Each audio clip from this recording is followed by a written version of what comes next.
Hey, Right Side Broadcasting. Welcome back to day 2 of CPAC America Uncanceled in Dallas, Texas. I'm Grace Saldana. I am joined here by Alan West, Speaker of CPAC and candidate for Governor of Texas. How are you? It's good to be with you, Grace. Thank you so much for coming on. And you live down there in Boynton Beach, an area that I used to represent when I was in Congress. Yes, we have that in common. Yeah. That's awesome. So what made you run for governor? There's a lot going on with Texas and against him. Well, when you look at the situation we have along our border, it is absolutely disconcerting. And so I think that we need to have the type of leadership that will go in and be, resolute, look at the rule of law, and challenge the federal government and the Biden administration, who has completely abdicated their responsibility in protecting the sovereignty of Texas and also the sovereignty of the United States of America. Absolutely. So if elected, what will you do differently? First of all, you put the entire mobilization of the National Guard down along the border.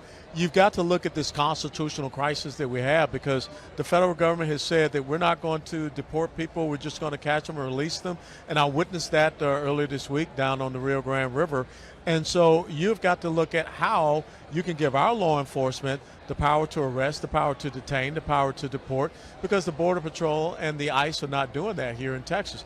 You know, you're sitting in the state that is the #1 state in the United States of America for human and sex trafficking.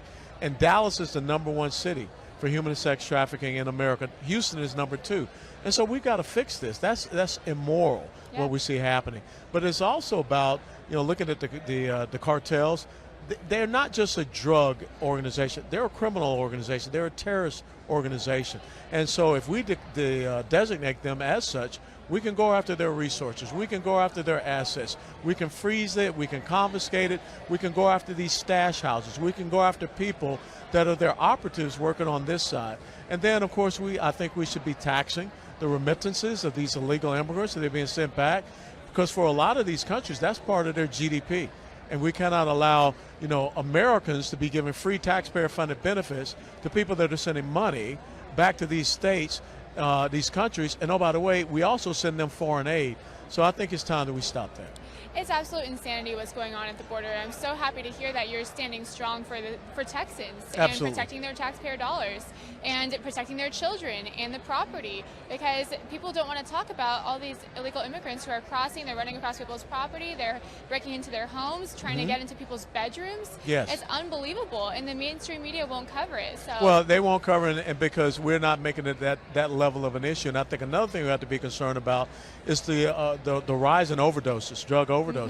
And so all of the fentanyl that is being ferried across that border. And so when I was down there on the Rio Grande, and you see, the people being ferried across, but if you looked upriver, you can see the little flickering lights, and you put on the night vision goggles, and you can see the other rafts that are coming across with the peoples that we're not paying attention to, the getaways as they call them. So how many people are being able to cross over and get into the United States, get into Texas, that we don't know about? So this is a huge crisis that we have going on. It is a huge crisis, and we definitely need to secure our border as soon as humanly possible. Yes. So where do you stand on critical race theory? It's horrible. I mean, we should not have critical race theory anywhere in the United States of America, and as a governor, we wouldn't have it here in Texas. And if there was a school district that tried to implement it, I'd cut off funding to that school district. This critical race theory is neo-Marxism. It's a new Marxism. It's not based upon socioeconomic division. It's based upon racial division.